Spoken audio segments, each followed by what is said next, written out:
नमस्कार। इससे पहले वाले वीडियो में हमने प्रशासनिक संस्थाएं समाजवादी समाज में एवं अहस्तक्षेपवादी राज्य के बारे में अध्ययन किया था और आज हम लोक कल्याणकारी राज्य के बारे में जानकारी प्राप्त करेंगे।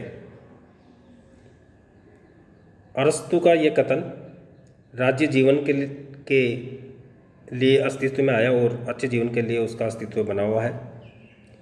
राजनीति शास्त्र के उक्त प्रसिद्ध विचारक का ये वाक्य राज्य की उपयोगिता के बारे में आज भी उतना ही प्रासंगिक है जितना कि अरस्तु के समय में रहा होगा। आधुनिक विश्व के प्रत्येक देश में, चाहे वह एशिया हो, अफ्रीका के विकासशील देश हो या यूरोप के आधुनिकतम औद्योगिक रूप से विकसित देश हो, लोक कल्याणकारी राज्य की अवधारणा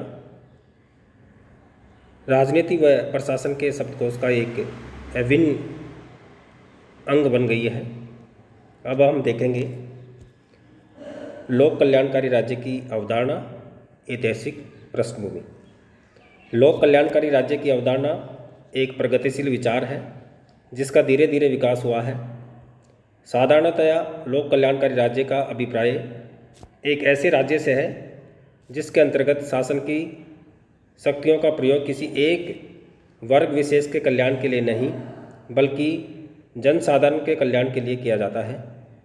भारत में प्राचीन काल में राम राज्य की जो धारणा प्रचलित थी उसमें भी यही भाव निहित था कि प्रत्येक व्यक्ति को अपने व्यक्तित्व के सर्वांगीण विकास का अवसर स्वतंत्र रूप से मिलना चाहिए। राज्य का ये कर्तव्य है कि वह अपने समस्त निवासियों को व्यक्तित्व के विकास की सभी आवश्यक परिस्थितियाँ उपलब्ध कराएं। हमारे समस्त प्राचीन ग्रंथ, चाहे वह रामायण हो, महाभारत हो, पुराण हो, वेद हो, स्मृतियाँ हो या कौटिल्य का अर्थशास्त्र हो, इन सभी में राज्य द्वारा उसके निवासियों के कल्याण को अंतर्निहित की भावना देखी जा सकती है। वेद व्यास ने महाभारत में कहा है कि जो सम्राट अपनी प्रजा को पुत्रवत समझकर उसके बहुमुखी विकास का प्रयत्न नहीं करता वह नरक का भागी होता है। लगभग इसी प्रकार की धारणा यूनान के नगर राज्यों में भी प्रचलित थी।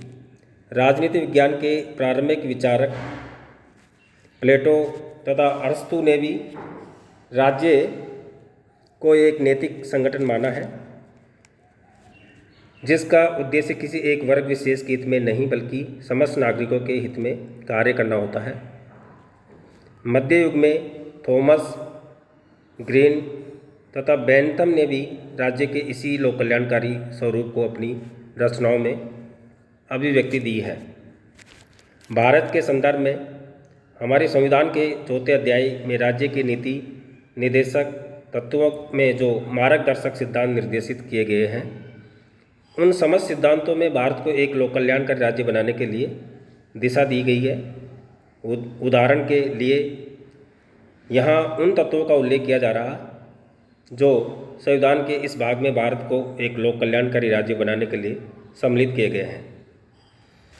प्रत्येक स्त्री और पुरुष को जीविका के पर्याप्त साधन, समाज की संपत्ति के स्वामित्व और नियंत्रण का अधिक से अधिक सामूहिक हित में वितरण, देश की संपत्ति को कुछ ही हाथों में केंद्रित न होने देना, बच्चों और नवयुवकों की शोषण से तथा नैतिक व भौतिक पतन से रक्षा, सबको यथाशक्ति जीविका और शिक्षा प्रदान करना, बेरोजगारी, बुढ़ापा, बीमारी व किसी कारण से जीविका कमाने में असमर्थ व्यक्तियों को सरकार की ओर से आर्थिक सहायता, सभी प्रकार के मजदूरों को निर्वाह योग्य मजदूरी, 14 वर्ष तक के सभी बच्चों को निःशुल्क व अनिवार्य शिक्षा, ग्रामीण क्षेत्रों में कुटीर उद्योगों का विकास, काम पर लगे व्यक्तियों के लिए मानवीय परिस्थितियाँ, ST/SC तथा आदिम जातियों एवं समाज के अन्य पिछड़े वर्गों के शैक्षणिक तथा आर्थिक हितों की विशेष सावधानी में वृद्धि करना तथा सामाजिक न्याय एवं सभी प्रकार के शोषणों से उनकी रक्षा करना, जनता के जीवन स्तर और स्वास्थ्य में सुधार, वास्तविक अधिकारों वाली ग्राम पंचायतों की स्थापना तथा न्यायपालिका और कार्यपालिका से पृथक्करण आदि। कहने का तात्पर्य है कि भारतीय संविधान की जो नीति निर्देश जो तत्व हैं उनमें लोक कल्याणकारी राज्य की स्थापना के लिए प्रयास किए गए हैं और जितने भी लोक कल्याणकारी के कार्य हैं वो उसमें उल्लेखित किए गए हैं। तो राज्य के वो कर्तव्य है कि वो उन कार्यों को करे। इस प्रकार संविधान के नीति निर्देशक तत्वों के इस अध्याय में भारतीय राज्य के लिए उनके कार्यों की जो उक्त दिशा सूचक सूची प्रस्तुत की गई है वो इस बात की संकल्पबद्ध प्रमाण है कि भारत के संविधान निर्माता भारत को एक लोक कल्याणकारी राज्य बनाना चाहते थे। इसी प्रकार इन तत्वों में वह निर्देश भी निहित है कि इस लोक कल्याणकारी राज्य का प्रशासन तंत्र भी लोकतांत्रिक और कल्याणकारी होगा। आधुनिक युग में लोक कल्याणकारी राज्य की धारणा में कुछ अन्य कारकों को भी योगदान दिया है विकास में। वो कारक हैं व्यक्तिवादी विचारधारा द्वारा जनित वातावरण के विरुद्ध जनसाधारण की प्रतिक्रिया। व्यक्तिवादी या अहस्तक्षेपवादी विचारधारा ने राज्य के कार्यक्षेत्र को अत्यंत ही सीमित कर दिया था। इसके परिणाम स्वरूप संपत्ति का कुछ ही हाथों में केंद्रीकरण होने लगा, जिसके कारण समाज में दो वर्ग बन गए, एक संपन्न वर्ग और शक्तिशाली वर्ग और दूसरा शोषित निर्धन या श्रमिक वर्ग। बहुसंख्यक जनता इस दूसरे वर्ग की थी। इस स्थिति के विरुद्ध प्रतिक्रिया स्वाभाविक थी और रिस्किन, विलियम गॉडविन आदि विचारकों ने इस असंतोष का फखर अभिव्यक्ति दी। दूसरा जो कारण था इसमें औद्योगिक क्रांति, आर्थिक संकट और साम्यवादी क्रांति तथा योजनाबद्ध आर्थिक विकास की संकल्पना ने भी राज्य के हस्तक्षेपवादी नीति अथवा मौन को त्याग कर नागरिकों के कल्याण और बेहतर जीवन के लिए कदम उठाने हेतु प्रेरित किया। विश्व के अधिकांश राज्यों में 20वीं शताब्दी के आरंभिक काल से ही प्रजातंत्र को अपने शासन के आधार के रूप में स्वीकार किया। इस प्रजातांत्रिक व्यवस्था से व्यक्ति को स्वतंत्रता, समानता और बंधुत्व के सिद्धांत के प्रति एक सार्वभौमिक चेतना का वातावरण तैयार हुआ। संक्षेप में ये कहा जा सकता है कि इन समस्त कारकों ने आधुनिक विश्व में लोक कल्याणकारी राज्य की विचारधारा की राज्य के कार्यों का आधार बनाया। अब देखेंगे लोक कल्याणकारी राज्य का अर्थ एवं उसकी परिभाषाएं। लोक कल्याणकारी राज्य का मुख्य उद्देश्य लोक अर्थात लोगों का कल्याण करना, उनके हितों का संवर्धन करना और उनके सुख समृद्धि की वृद्धि करने में अधिकतम योगदान देना है। ऐसा राज्य अपने आप को लोगों की अथवा समाज की सेवा का साधन समझता है। सामान्य अर्थ में लोक कल्याणकारी राज्य वह राज्य है जो राज्य द्वारा किए जाने वाले साधारण कार्यों के अतिरिक्त लोक कल्याणकारी गतिविधियों का संचालन करता हो तथा राज्य में ऐसी परिस्थितियों का निर्माण करता हो जिसमें प्रत्येक व्यक्ति के व्यक्तित्व का स्वतंत्र रूप से सर्वांगीण विकास संभव हो सके। अब इसमें कुछ परिभाषाएं अपन दे रहे हैं। पहली परिभाषा इंसाइक्लोपीडिया ऑफ सोशल साइंसेज के अनुसार लोक कल्याणकारी राज्य का तात्पर्य एक ऐसे राज्य से है जो अपने सभी नागरिकों को न्यूनतम जीवन स्तर प्रदान करना अपना अनिवार्य उत्तरदायित्व समझता है। दूसरी जो परिभाषा है T.W. केंट के शब्दों में लोक कल्याणकारी राज्य वह राज्य है जो अपने नागरिकों के लिए अधिक से अधिक सामाजिक सुविधाएं प्रदान करता है। तीसरी परिभाषा पंडित जवाहरलाल नेहरू के अनुसार सबको समान अवसर प्रदान करना, अमीरों और गरीबों के बीच अंतर मिटाना और सर्वसाधारण के जीवन स्तर को ऊंचा उठाना लोक हितकारी राज्य की आधारभूत तत्व है।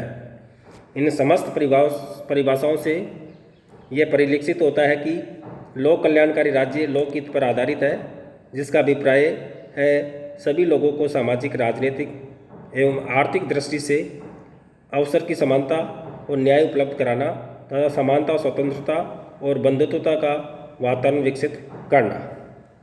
अब देखेंगे लोक कल्याणकारी राज्य की क्या क्या विशेषता है।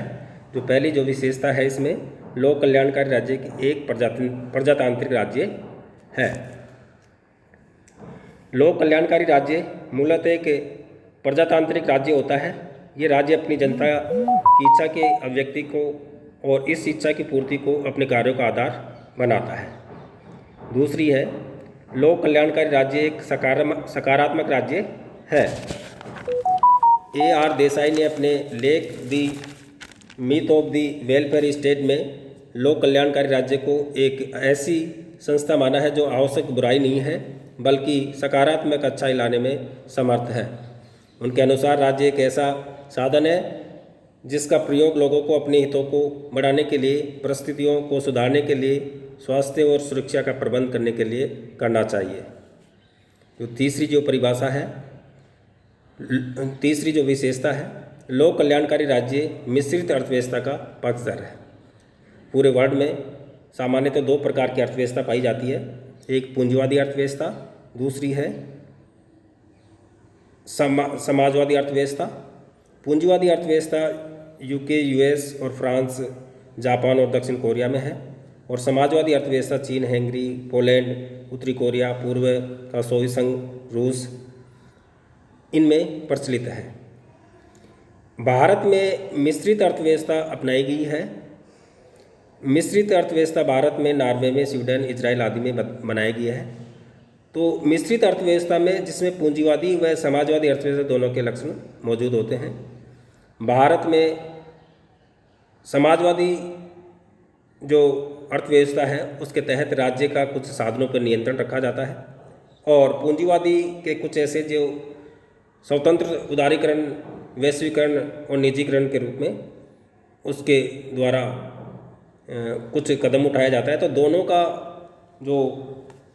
जो दोनों की अच्छाई है वहाँ भारत की मिश्रित अर्थव्यवस्था में अपनाया जाता है। तो लोक कल्याण के राज्य में जो मिश्रित अर्थव्यवस्था का पक्षधर है इसलिए है कि दोनों की अच्छाई हो, वो उसकी पालना कर सके अच्छाइयों का, और देश का विकास कर सके। चौथी इसकी जो विशेषता है, लोगों को सामाजिक, आर्थिक व राजनीतिक सुरक्षा प्रदान करना। सामाजिक सुरक्षा का तात्पर्य है सामाजिक समानता की स्थापना, जिसमें धर्म, जाति, वंश, रंग और संपत्ति के आधार पर कोई भेदभाव न करते हुए व्यक्ति को कानून के समक्ष समान संरक्षण प्रदान किया जाए।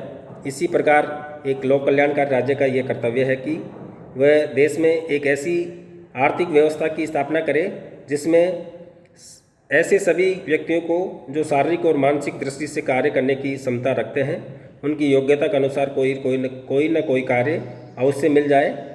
यदि राज्य इन व्यक्तियों को कार्य उपलब्ध कराने में असमर्थ हो या कुछ लोग कार्य करने में अपनी शारीरिक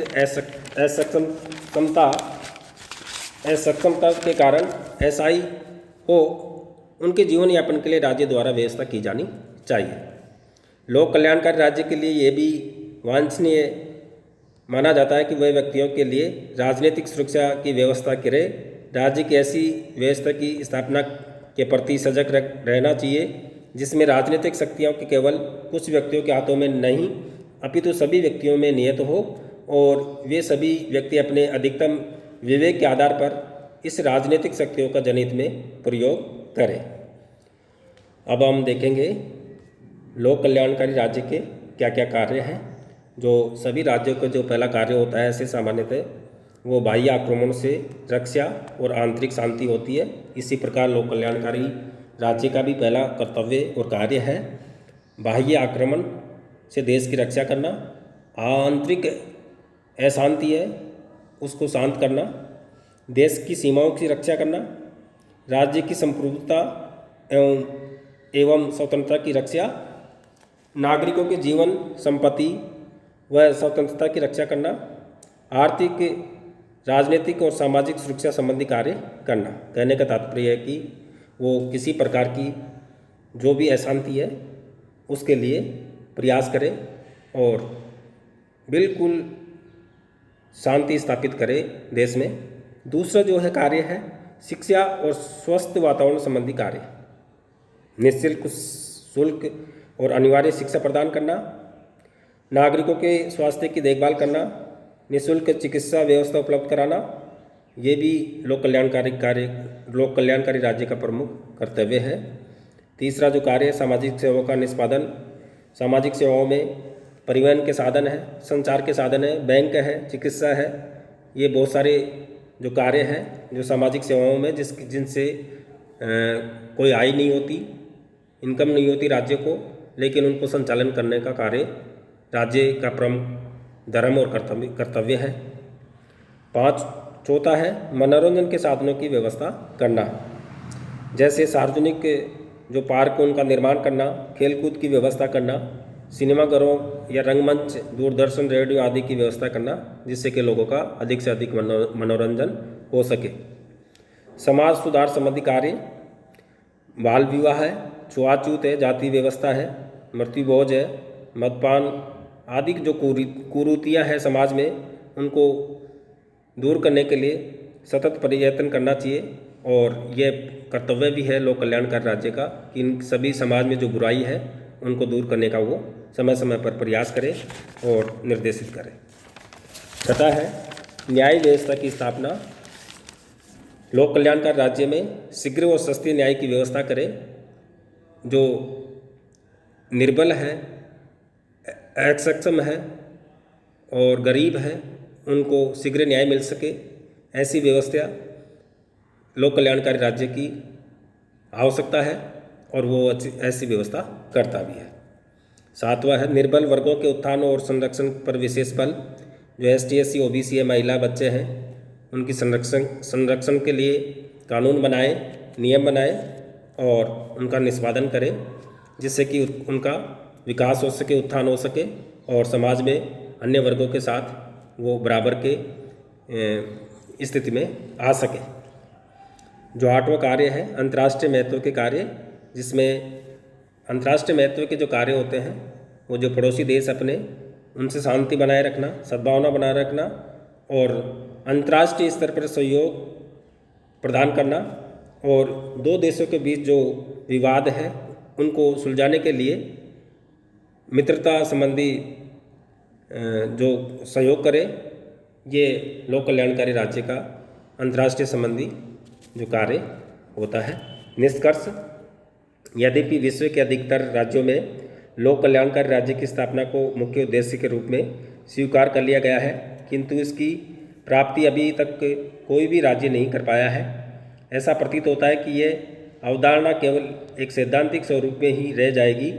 कहने का अर्थ है कि लोक कल्याणकारी राज्य जिसमें राम राज्य हो, सभी का कल्याण हो, सारी चीज़ें होती है, जो प्रत्येक व्यक्ति का सर्वांगीण विकास हो, ये लोक कल्याणकारी की मूल भावना होती है समानता के आधार पर। लेकिन विश्व में देखते हैं बहुत सारे देश हैं, इसकी मूल जो लोक कल्याणकारी राज्य की उद्देश्य है उसको अभी प्राप्त नहीं कर पाए।